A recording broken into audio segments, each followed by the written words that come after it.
গল্পের শুরুতে আমাদের রাস্তার মধ্যে চলতে থাকা দুইটি বাস দেখানো হয়। সেই বাসে অনেক মেয়েরা ছিল, যারা সবাই তাদের ক্লাসে যাচ্ছিল। তাদের মধ্যে একজনের নাম ছিল মিৎসুকো। দেখতে সে ছিল খুব সুন্দর। সে নিজের নোটবুকে কিছু লিখছিল। তখন তার বান্ধবীরা তাকে বলতে থাকে, তুমি সব সময় লেখালেখি করো, এভাবে নোটস বানিয়ে কি পাবে? এখানে দেখো, সবাই মজা করছে, তুমি কেন করছো না? এটা বলে তার এক বান্ধবী নোটবুক কেড়ে নেয় এবং তার কলমটা নিচে পড়ে যায়। সে কলম তুলতে নিচু হওয়া মাত্রই হঠাৎ কিছু একটা খুব দ্রুত গতিতে এসে বাস দুটো আর মেয়েদের মাঝ বরাবর কেটে ফেলে দেয়। ফলে সব মেয়ের শরীর মাঝখান থেকে দুভাগ হয়ে যায়।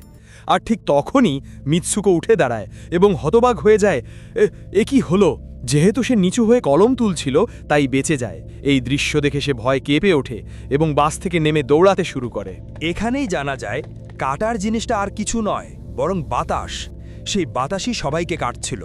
এখন বাতাস মিৎসুকোর পিছু নেয়। সে ভয় চিৎকার করতে করতে দৌড়ায়। দৌড়ানোর সময় সামনে 4 জন মেয়েকে দেখে এবং তাদের ঝুঁকতে বলে, কিন্তু তখন অনেক দেরি হয়ে গেছে।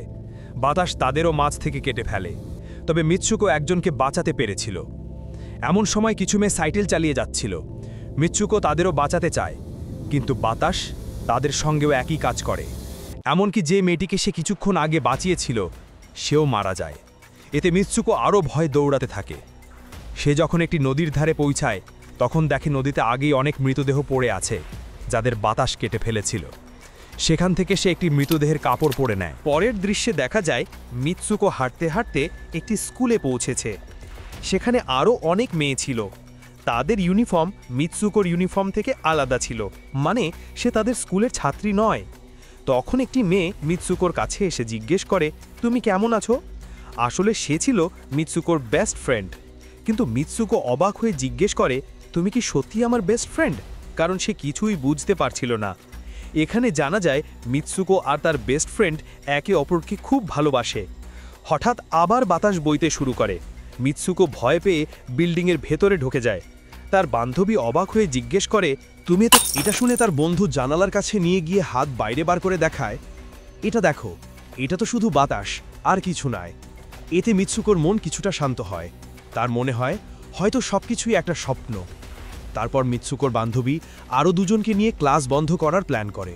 যখন তারা 4 জন বের হতে যাচ্ছিল তখন তাদের টিচার দেখে ফেলে, কিন্তু তারা দৌড়ে পালায়। দৌড়াতে দৌড়াতে তারা একটি লেকের ধারে পৌঁছে।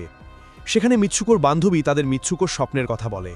তখন তাদের একজন বলে, হতে পারে এটা সত্যি, যেমন মিরর ওয়ার্ল্ড হয়, যেখানে সবকিছু উল্টো হয়।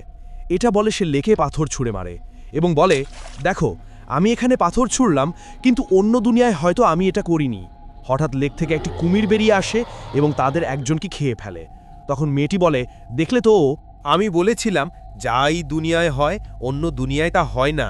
এরপর তারা একটি বিছানার মতো কিছু দেখতে পায়। সেখান থেকে বালিশ তুলে খেলতে থাকে। দূরে দাঁড়িয়ে 2 মেয়ে তাদের দেখছিল, যাদের একজন ব্রাইডাল সাজেছিল, কারণ তারা একে অপরকে বিয়ে করেছিল। এরপর একটি মেয়ে বলে, আমাদের কিছু এমন করতে হবে যা অন্য দুনিয়ায় অসম্ভব, তাহলেই আমরা আমাদের ভাগ্য বদলাতে পারবো। তারপর তারা স্কুলে ফিরে আসে এবং পরের লেকচারের জন্য ক্লাসে যায়। কিন্তু তখন মিৎসুকো একটি বালিশ তুলতে নিচু হলে তাদের টিচার ক্লাসে বন্দুক নিয়ে গুলি চালাতে শুরু করে। আবারও সবাই মারা যায়, শুধু মিৎসুকো বেঁচে যায়। টিচার বলে, তুমি কিভাবে সাহস পেলে ক্লাস বন্ধ করার? তারপর 2 মেয়ে এসে মিৎসুকোকে বাঁচাতে চেষ্টা করে, কিন্তু আরেক টিচার এসে তাদের মেরে ফেলে। যারা বেঁচে ছিল তারা দৌড়ে পালায়। টিচাররা গুলি চালায়। বাইরে আসতেই আবার বাতাস তাদের কেটে ফেলে। মিৎসুকো আবার একা বেঁচে যায়। সে পালিয়ে পুলিশের কাছে যায়। সব বললে পুলিশ তাকে আয়নায় দেখায়। তখন মিৎসুকো দেখে সে অন্য রূপে আছে। সবাই তাকে অন্য নামে ডাকছে। তার বিয়ে হতে চলেছে। তাকে চার্চে নিয়ে যাওয়া হয়। চার্চে তার বেস্ট ফ্রেন্ডও ছিল। সে বলে, চুপ থাকো, আমরা কারোর নিয়ন্ত্রণে আছি। তারপর তাকে বিয়ে করার পোশাক পরানো হয়। যখন সে মঞ্চে ওঠে তখন কনের জায়গায় একটি কফেন থাকে। কফেন থেকে একটি বিশাল শূকর বেরিয়ে আসে। মিৎসুকো ভয় পেয়ে বোতল ভেঙে শূকরের উপর আক্রমণ করে। তারপর সে ও তার বান্ধবী চার্চ থেকে পালায়। এরপর মিৎসুকো আয়নায় আবার দেখে সে অন্য রূপে আছে। এবার সে একটি রেসে ছিল। তাকে সবাই রেসে দৌড়াতে বলে। দৌড়াতে গিয়ে সে মৃত বন্ধুদের দেখে। আবার শূকর ও মহিলারা তাদের পিছু নেয়। কিছু মেয়ে বলে, এই দুনিয়া থেকে বেরিয়ে যাও। এরপর মিৎসুকো অন্ধকার জায়গায় যায়, যেখানে কিছু মেয়ে বলে, আমরা সবাই মৃত, তোমাকেও মারব। কিন্তু তখন তার বান্ধবী এসে তাকে বাঁচায়। বান্ধবী বলে, আমার হাতে যে তার আছে, এটা টেনে দাও যাতে আমি এই দুনিয়া থেকে বের হতে পারি। মিৎসুকো ভয় পায়, কিন্তু ভালোবাসার কারণে অবশেষে টেনে দেয়। বান্ধবী 2 টুকরো হয়ে যায়। তারপর মিৎসুকো একটি দরজা পায় এবং খুলে ফেলে। সে পুরুষদের দুনিয়ায় চলে আসে। সেখানে তার পোস্টার ঝুলছিল। একজন ছেলে বলে, তুমি ফিউচারে আছো।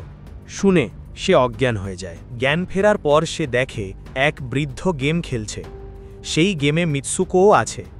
বৃদ্ধ বলে, আমি এই গেম বানিয়েছি, আমি তোমাদের নিয়ন্ত্রণ করি। তুমি অনেক আগে মরে গিয়েছিলে, কিন্তু তোমার ডিএনএ থেকে তোমাকে বানিয়েছি। এটা শুনে মিৎসুকো বুঝে যায় সবই গেম। তার মনে হয় আমি হয়তো আমার আসল দুনিয়ায় ফিরতে পারব। তখন সে মনে করে যদি আমরা কিছু অসম্ভব করি তাহলে গেম থেকে বেরিয়ে আসব।